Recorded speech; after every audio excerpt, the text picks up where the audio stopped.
오늘 우리에게 주시는 하나님의 말씀 보겠습니다. 시편 62편 1절부터 12절까지의 말씀입니다. 시편 62편 1절부터 12절까지의 말씀을 제가 대신 읽도록 하겠습니다. 나의 영혼이 잠잠히 하나님만 바라며 나의 구원이 그에게서 나오는도다. 오직 그만이 나의 반석이시요 나의 구원이시요 나의 요새이시니 내가 크게 흔들리지 아니하리로다. 넘어지는 담과 흔들리는 울타리같이 사람을 죽이려고 너희가 일제히 공격하기를 언제까지 하려느냐. 그들이 그를 그의 높은 자리에서 떨어뜨리기만 꾀하고 거짓을 즐겨하니 입으로는 축복이요 속으로는 저주로다. 나의 영혼아 잠잠히 하나님만 바라라. 물은 나의 소망이 그로부터 나오는도다. 오직 그만이 나의 반석이시요 나의 구원이시요 나의 요새이시니 내가 흔들리지 아니하리로다. 나의 구원과 영광이 하나님께 있으며 내 힘의 반석과 피난처도 하나님께 있도다. 백성들아 사시로 그를 의지하고 그의 앞에 마음을 토하라. 하나님은 우리의 피난처시로다. 아 슬프도다. 사람은 입김이여 인생도 속임수이니 저울에 달면 그들은 입김보다 가벼우리로다. 포악을 의지하지 말며 탈취한 것으로 허망하여지지 말며 재물이 늘어도 거기에 마음을 두지 말지어다. 하나님이 한두 번 하신 말씀을 내가 들었나니 권능은 하나님께 속하였다 하셨도다. 주여 인자함은 주께 속하오니 주께서 각 사람의 행한 대로 갚으심이니이다. 오늘 우리에게 주시는 하나님의 귀한 말씀입니다. 말씀 주시니 감사합니다.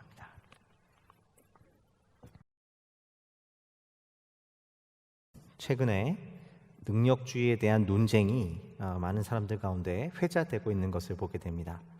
이 능력주의라는 것은 사람의 출생이나 신분이 아니라 그 사람이 가진 노력과 능력으로 성취를 이루고 그것으로 평가를 받아야 한다는 이념을 뜻합니다. 개인의 능력에 따라 사회적 지위를 분배하는 보상과 인정 시스템을 말하는 것입니다. 20세기 후반에 자본주의가 사람들에게 가장 매력적으로 다가오게 되었던 이유 중 하나는 바로 자본주의가 능력주의를 기반으로 하고 있기 때문이었습니다.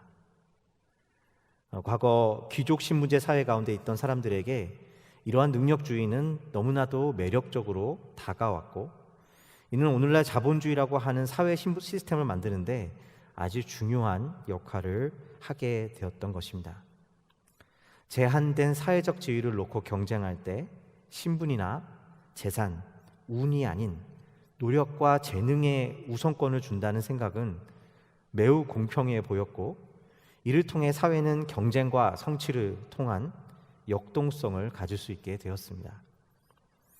그런데 최근에 이러한 능력주의에 대한 비판이 일기 시작했습니다. 정의란 무엇인가라는 베스트셀러를 쓴 윤리학자인 마이클 샌더스라는 사람은 최근에 한국어로는 공정하다는 착각, 능력주의는 모두에게 공평한 기회를 제공하는가, 영어로는 Tyranny of Merit라고 하는 책에서 능력주의가 잘못된 현실에 대한 인식을 가져왔고, 이로 인해 우리 사회에는 심각한 폐해를 가져다 주었다고 이야기합니다.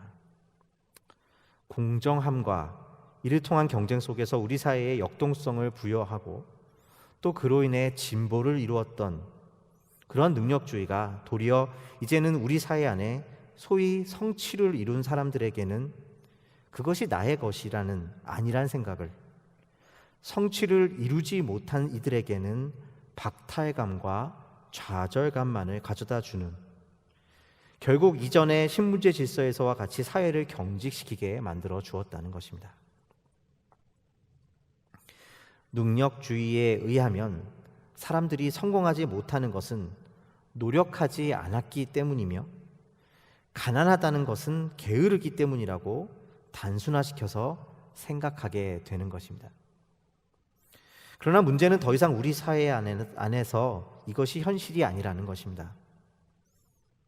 왜냐하면 많은 경우 우리는 이 같은 선상에서 출발하지 않고 있기 때문입니다. 물론 각자가 노력한 것들을 모두 부정하자는 것은 아닙니다. 그러나 이미 노력하기 이전에 각자의 삶에 부여된 특권들이 존재한다는 것을 부정할 수 없다는 것입니다. 따라서 우리 각자가 가진 재능과 성품과 또 가정과 같은 환경들 속에서 우리의 출발점을 결코 동일하다고 할 수 없기 때문에 그 성취의 모습 또한 같을 수 없고 같은 평가의 기준을 가질 수 없다는 것입니다. 우리는 사실 같은 노력을 하더라도 다른 사람이 기회를 갖지 못하게 됨으로써 대신 내가 기회를 갖게 되었다는 사실, 다시 말해 서로가 서로에게 빚을 진 존재임을 마이클 샌더스는 지적하고 있는 것입니다.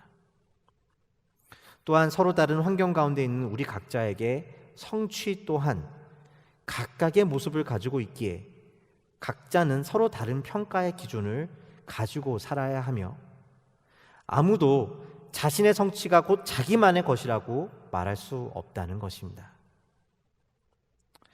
이러한 생각의 전환은 우리 삶에 많은 변화를 가져오게 됩니다.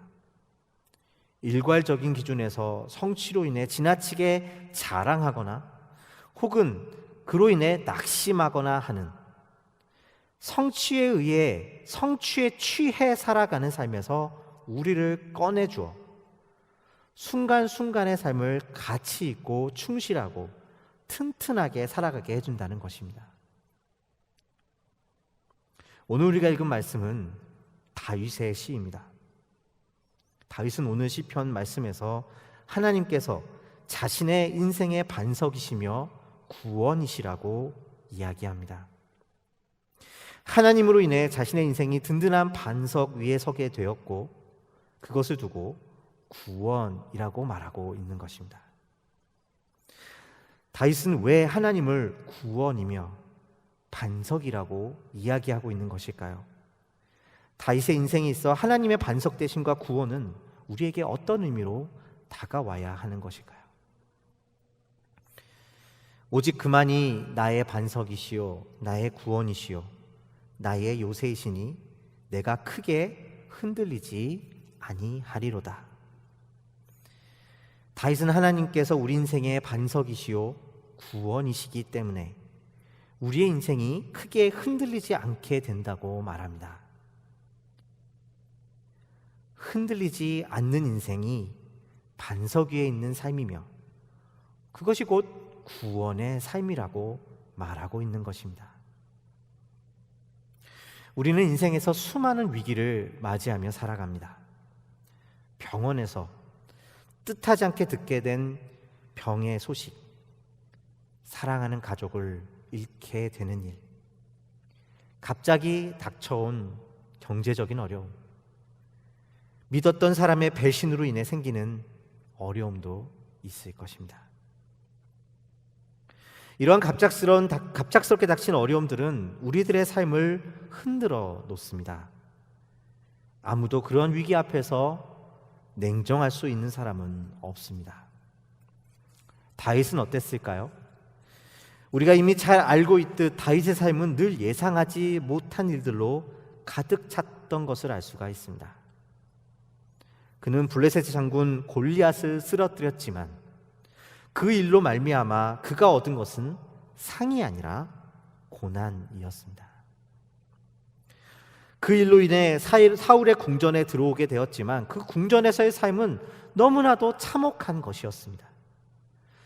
도리어 차라리 사울을 만나지 않았더라면 그리고 그를 떠날 수 있을 것이었다면 좋았을 텐데 다윗은 이러지도 저러지도 못한 채 사울에 의해 쫓겨다니며 고통을 당해야만 했습니다.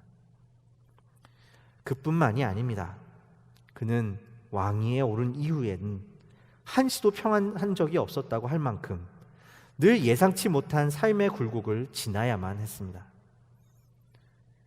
아들의 반란을 인해서 왕궁을 떠나 쫓겨나야 했고 충성스러운 신하들의 배반과 모욕을 견뎌야만 했습니다. 우리는 시편에서 다윗이 얼마나 이러한 삶 속에서 고통스러워했는지를 시편의 말씀들을 통해 알 수가 있습니다. 그러한 인생을 살았던 다윗은 그럼에도 불구하고 주님으로 인해 자신의 인생이 반석 위에 있으며 흔들리지 않았다고 노래합니다. 그렇다면 흔들리지 않았다는 것은 무슨 뜻일까요? 그저 심리적으로 그 어려움 속에서도 하나님을 의지함으로 마음의 평안을 얻었다고 말하고 있는 것일까요? 물론 하나님은 다윗의 그 모든 삶의 순간에 변함없이 함께 하셨고 지키셨기 때문에 다윗의 마음이 흔들리지 않았다고 말했을 수도 있습니다. 그러나 시편은 여기서 단지 그러한 내적인 의미에서만의 구원을 말하고 있지 않습니다.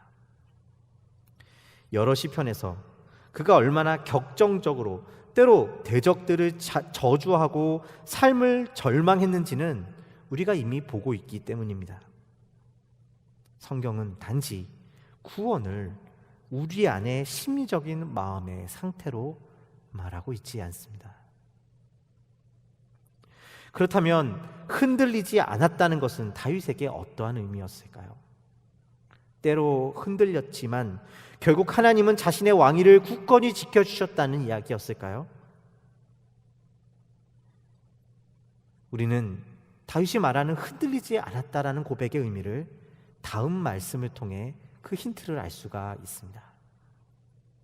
아 슬프도다 사람은 입김이며 인생도 속임수이니 저울에 달면 그들은 입김보다 가벼우리로다. 포악을 의지하지 말며 탈취한 것으로 허망하여지지 말며 재물이 늘어도 거기에 마음에 두지 말지어다. 9절의 말씀에서 다윗은 사람은 입김이며 인생도 속임수라고 말합니다. 이 말씀을 조금 더 바른 이해를 위해 영어 성경으로 한번 보면 이와 같습니다. ESV 버전입니다. Those of low estate are but to breath. Those of high estate are delusion. In the balances, they go up. They are together lighter than breath. 이 말씀을 성경으로 히브리어 성경을 그대로 한국어로 번역해 놓으면 이렇습니다. 참되고 참된 사실 하나. 비천한 처지의 사람은 연기와 같고 높은 곳에 있는 사람들은 속임수와 같다. 왜냐하면 비천한 사람이든 높은 곳에 있는 사람이든 저울에 달면 모두가 한숨뿐이더라. 다윗은 높은 자리에 앉거나 낮은 자리에 있거나 재물이 늘거나 비천해지거나 그것이 모두 다 같이 한숨과 같다고 말하고 있습니다. 그리고 그것이 우리를 속이는 인생의 속임수라고도 말합니다. 이 말씀은 모든 것이 덧없다는 허무주의가 아니라 우리의 모든 삶의 순간순간 속에 높음이나 낮음이나 하나님께서 신실하시다는 고백입니다. 그리고 또한 하나님은 우리의 인생보다 귀하시다는 고백입니다. 다윗의 삶은 끊임없는 예상치 못한 일들의 연속이었다고 말씀드렸습니다. 그 예상치 못한 일들 중에는 물론 앞서 이야기한 것과 같은 다윗에게 고통을 주는 삶의 굴곡도 있었지만 그것만이 전부는 아니었습니다. 그가 애초에 하나님의 선택을 받고 왕이 된 것을 보면 그의 인생의 그 예상치 못한 일들은 그에게 은혜로 여겨지게 되기도 하였습니다. 사무엘상에 보면 선지자 사무엘이 하나님의 명령을 받고 다윗의 아버지 이새의 집에 찾아왔을 때 다윗은 들에서 양을 치고 있었다고 말합니다. 선지자 사무엘이 자신의 집에 온다는 이야기를 듣고 다윗의 아버지 이새는 자신의 모든 아들들을 그 앞에 세웁니다. 그러나 다윗만은 예외였습니다. 이새의 아들 중에서 하나님의 택하신 왕이 있다는 말씀을 듣고 온 사무엘 또한 사실 이새의 아들 중 장자의 근사한 외모를 보고는 하나님께서 그를 택하셨으리라고 생각하게 됩니다. 그러나 하나님은 사무엘에게 그가 자신이 택한 왕이 아니라고 말씀하십니다. 결국 뒤늦게 아버지의 부름을 받고 사무엘에게로 온 다윗을 보고 난 후에야 하나님께서는 그가 바로 택한 왕이라고 말씀하십니다. 다윗의 아버지 이새도 선지자 사무엘도 다윗 그 자신조차도 그가 하나님의 택하신 자가 되리라고는 생각하지 못했다는 것입니다. 또한 무엇보다 그의 택함이 그가 가지고 있는 자격이나 조건에 있지 않았음을 확인할 수 있는 말씀입니다. 하나님은 예상치 않은 다윗을 택하셨고 그에게 기름을 붓고 왕으로 세우셨습니다. 이후에 다윗이 소년으로서 골리앗을 쓰러뜨린 것 또한 예상할 수 없었던, 그래서 더욱 짜릿한 승리였을지도 모릅니다. 하나님은 다윗을 이와 같이 예상치 못한, 기대할 수 없는 자리에 올려놓으십니다. 그러나 하나님께서 때로 우리를 기대치 못한 자리에 놓으시거나 혹은 기대하지 못한 비천한 가운데 다윗을 놓아주셨거나 그 모든 일들을 겪으며 다윗이 알게 된 것은 그 모든 순간에 하나님이 계셨다는 것입니다. 그리고 그가 높음에 있거나 혹은 그가 낮음에 있거나 하나님은 신실하셨고 또한 하나님은 그 자신의 어떠한 한순과 같은 인생의 자리보다 귀하시다는 것을 깨달아 알게 된 것입니다. 이러한 진리를 아는 사람의 인생을 다윗은 반석 위에 있는 삶이라고 말하고 있습니다. 시편 62편 6절과 7절의 말씀, 오늘 본문 말씀을 함께 보겠습니다. 오직 그만이 나의 반석이시요 나의 구원이시요 나의 요새이시니 내가 흔들리지 아니하리로다. 나의 구원과 영광이 하나님께 있으며 내 힘의 반석과 피난처도 하나님께 있도다. 다윗은 반복해서 하나님이 반석이라고 이야기합니다. 성경에서 반석이란 늘 건축하는 건물의 디딤돌이 되는, 주춧돌이 되는 돌을 의미합니다. 그리고 한 사람의 인생을 가리켜 건축물을 짓는 것이라고 묘사합니다. 저명한 롱펠로우라고 하는 시인은 우리의 어제와 오늘은 우리가 쌓아 올리는 벽돌과 같다고 노래합니다. 그렇다면 잘 지은 집, 잘 지은 인생을 어떻게 성경은 말하고 있는 것일까요? 화려하고 아름다운 집을 말하는 것일까요? 마태복음 7장을 보면 예수님께서 이 반석 위에 짓는 집에 대한 이야기를 이렇게 말씀하고 계신 것을 보게 됩니다. 그러므로 누구든지 나의 이 말을 듣고 행하는 자는 그 집을 반석 위에 지은 지혜로운 사람 같으니 비가 내리고 창수가 나고 바람이 불어 그 집에 부딪히되 무너지지 아니하나니 이는 주추를 반석 위에 놓은 까닭이요. 나의 이 말을 듣고 행하지 아니하는 자는 그 집을 모래 위에 지은 어리석은 사람 같으니 비가 내리고 창수가 나고 바람이 불어 그 집에 부딪힘에 무너져 그 무너짐이 심하니라. 그 집이 얼마나 좋고 화려하냐 보다 중요한 것은 반석 위에 집을 짓는 것이라고 말씀하십니다. 그리고 반석 위에 지은 집은 물과 바람에 흔들리지 않는 집이라고 말씀하십니다. 그렇다면 반석 위에 집을 짓는다는 것은 어떤 의미일까요? 예수님은 하나님의 말씀을 듣고 행하는 것이 바로 반석 위에 집을 짓는 것이라고 말씀하십니다. 말씀을 듣고 행하지 않는 것은 모래 위에 짓는 집과 같아서 물이 나고 바람이 불 때 그것이 얼마나 크든 얼마나 화려하든 순식간에 무너지고 도리어 그 크기 때문에 무너짐이 심할 것이라고 말씀하고 계신 것입니다.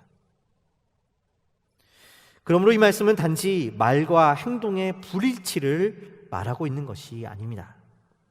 만일 그런 것이라면 굳이 예수님이 이와 같이 폭풍 속에서 무너지는 집으로 비유하실 이유가 없을 것이기 때문입니다. 키는 예수님께서 이 일을, 행동하지 않는 신앙을 무너지는 집으로 묘사하고 있다는 데 있습니다. 여기서 말씀을 듣고 행하지 않는 삶이 모래 위에 지은 삶인 이유는 무엇에 있을까요? 우리의 인생에 홍수와 폭풍이 다가올 때, 그래서 때로 그것이 우리의 삶을 삼키는 것 같을 때 우리가 낙심하고 아무것도 행하지 않게 되는 이유는 하나님의 신실하심을 그 속에서 볼 수 없기 때문입니다. 우리가 가진 환경과 조건과 어려움 속에서 자신의 삶의 위치와 명예를 보면 거기에 주저앉아 아무것도 행하지 않게 됩니다. 해봐야 이루지 못할 것인데, 해봐야 내 삶은 여기에 멈출 것인데. 행함은 결국 우리가 가진 상황이 아니라 모든 순간에 신실하신 하나님으로 인해 그 가능한 모습 그대로의 열매를 맺으며 살아가는 것을 말합니다. 그리고 그것이 바로 실제로도 홍수와 바람과 같은 어려운 가운데서도 무너지지 않고 자신의 길을 걸어가는 모습으로 나타나는 것입니다. 또한 그 자체로 허무한 바람과 같은 삶에서 영원한 하나님 나라를 증거하는 반석 위의 삶을 살게 되는 것입니다. 반석 위의 집과 같은 인생이란 비천에 있든 높은 곳에 있든 말씀에 따라 행하는 삶을 말합니다. 모든 것이 영원하지 않는 세상 속에서 세상이 아니라 하나님의 말씀 안에서 세상이 무엇인지, 인생이란 무엇인지, 나의 창조 목적은 무엇인지를 깨달아 영원한 하나님 나라의 가치에 인생의 의미를 두고 행하며 살아가는 것입니다. 내가 가진 제약 조건, 나의 자리에 그 제약을 두지 않습니다. 반대로 모래 위에 지은 인생, 아무것도 행하지 않는다는 것은 우리가 처한 환경과 자리 때문에 스스로 아무것도 할 수 없다, 혹은 모든 것을 이루었다 생각하고 실제로는 하나님 나라를 위해서는 아무것도 행하지 않는 인생을 말하고 있는 것입니다. 그래서 우리가 선자리가 조금만 바뀌어도 낙심하고 무너지는 모래 위에 지은 집과 같은 인생입니다. 반석 위에 있는 인생이란 단지 삶의 위기 앞에서 우리의 삶이 얼마나 단단한가, 위기 앞에서 자기 자리를 잘 지키는가를 말하는 것이 아닙니다. 이 세상에서 어떤 자리에 올랐고 어떤 성취를 이루었으며 또한 어떠한 사람으로 기억되느냐가 아니라 하나님의 영원한 나라를 바라보며 그 가치 안에서 신실하게 모든 인생의 순간에 한순간 같은 우리의 명예의 자리가 아니라 영원한 하나님 나라를 기뻐하며 살아가는 것입니다. 그러한 인생을 두고 흔들리지 않는 반석 위에 있는 삶이라고, 그리고 주님 안에서 그러한 인생을 살아가는 삶을 두고 구원이라고 다윗은 노래하고 있는 것입니다. 갑자기 목동의 자리에서 왕위에 올랐던지, 영웅의 자리에서 도리어 자기가 충성했던 왕에게 쫓기다 적국에 들어가 미친 척해야 하는 비겁자의 삶이 되었던지, 거기에 자신의 가치와 인생을 담는 것이 아니라 하나님의 창조의 목적, 하나님의 영광을 위해 살아가는 것이 자신의 삶의 목적임을 분명히 알게 되었기 때문입니다. 죄인의 자리에 있든지 영광스러운 자리에 있든지 비천한 자리에 있든지 어디에 있든지 변하지 않으시는 하나님이셨기 때문에 다윗은 또한 그 삶의 목적에 따라 변함없이 신실하게 하나님의 나라의 영원한 가치를 따라 행하며 살 수 있었던 것입니다. 세상에 휘말려 싸우고 주저앉고, 그래서 막상 우리 앞에 놓여진 하나님 앞에 주어진 그 일을 할 수 없다면, 행하지 않는다면 그 삶은 이미 무너지고 있는 삶입니다. 그러나 우리 삶이 무너지는 것 같을지라도 지금 하나님 나라를 위해 그 한 가지 작은 일을 행하고 있다면 그 삶은 화려하지 않을지 모르지만 반석 위에 지은 삶이라고, 영원히 남겨질 인생이라고 말할 수 있는 것입니다. 구원이란 한숨과 같이 그냥 날아갈 것들에 대해 자신의 가치를 거는 세상 속에서 이 세상의 목적과 내 삶의 목적을 말씀해 주시는 이 말씀을 통해 진실하게 영원한 것을 쫓아 행하며 살아가는 것입니다. 다윗은 그러한 삶을 살게 해주신 하나님께 찬양을 드리고 있는 것입니다. 그러한 삶은 구체적으로 우리의 삶에 어떻게 나타나고 있을까요? 포악을 의지하지 말며 탈취한 것으로 허망을 지지 말며 재물이 늘어도 거기에 마음을 두지 말지어다. 재밌는 말씀입니다. 다윗은 포악을 의지하지 말라고 이야기합니다. 포악을 의지하지 말라니요, 여기 정확한 표현은 포악을 신뢰하지 말라는 것입니다. 포악을 신뢰한다는 것은 무슨 뜻일까요? 포악한 사람이란 1차적으로 내게 어려움을 주는 사람을 의미합니다. 그러나 단지 내게 못되게 해주는 사람만이 아니라 때로 우리로 자괴감을 느끼게 해주거나 경쟁하게끔 하는 사람까지를 의미합니다. 우리로 하여금 어떻게 저런 사람이 성공할 수 있어 자괴감을 느끼게 해주는 세상의 존재들입니다. 우리 주위에 함께 연구하는 사람일 수도 있고 동료일 수도 있고 또 가족일 수도 있습니다.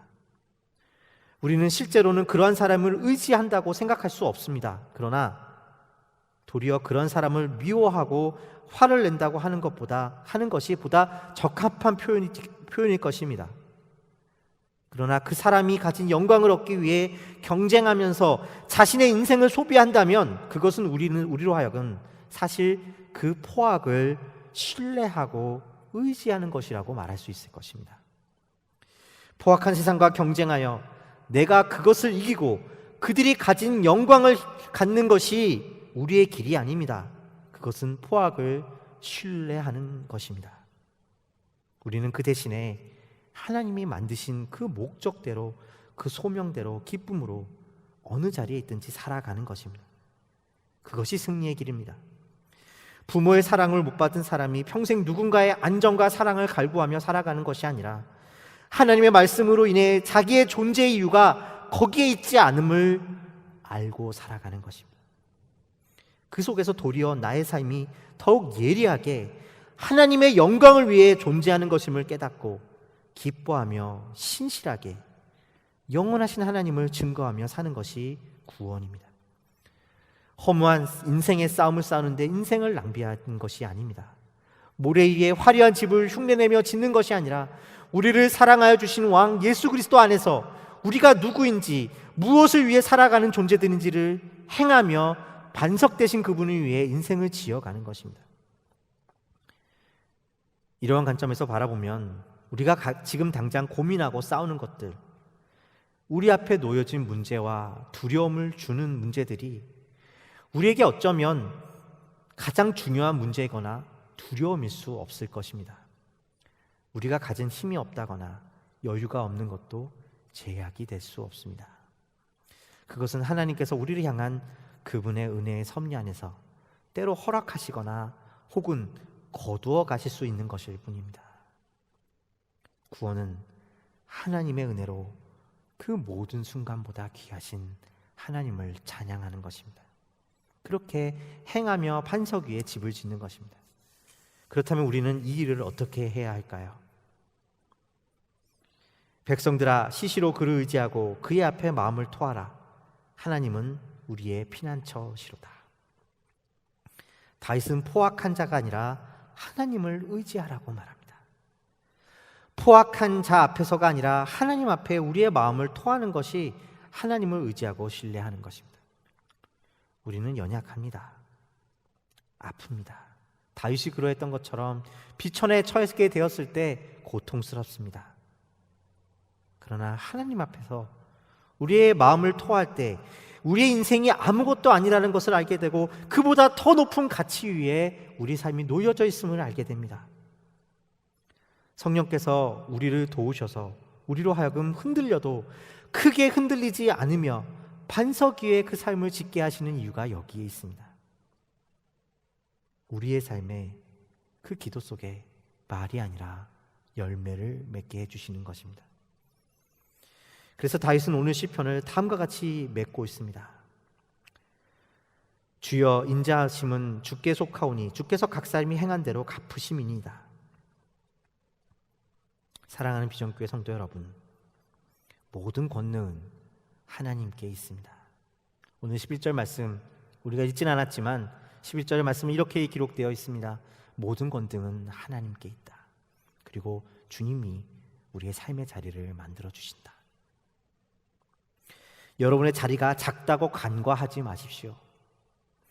지금 잠시 일을 하다가 기도하는 것, 공부하다가 묵상하는 것, 손님과 여러분의 친구들과 학생들에게 말씀을 나누는 것 같이 여러분의 자리에서 하나님께서 우리를 부르신 그 복음의 길을 행하며 살아가십시오.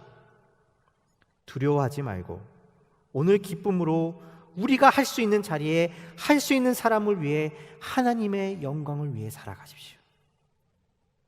포기하지 않고 기도하며 말씀을 전하며 위로하며 하나님 나라를 위해 신실하게 행하는 삶을 사십시오. 그래서 영원한 하나님 나라와 구원의 반석 되신 하나님을 증거하십시오. 여기에 하나님의 놀라우신 구원의 삶이 있음을 고백하십시다.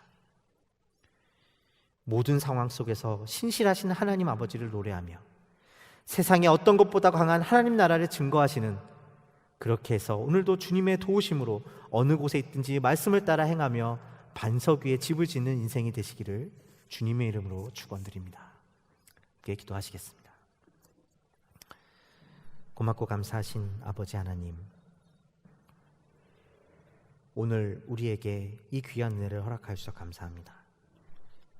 날마다 주님, 우리 삶이 흔들릴지라도 주님 앞에 토로함으로 크게 흔들리지 아니하며 주님의 나라를 위해, 헛된 이 땅이 아니라 주님의 나라를 위해 행하는 반석 위에 짓는 인생을 살게 하여 주시옵소서. 주님께 감사 찬양을 드리옵고 우리 주 예수 그리스도의 이름으로 기도하였습니다.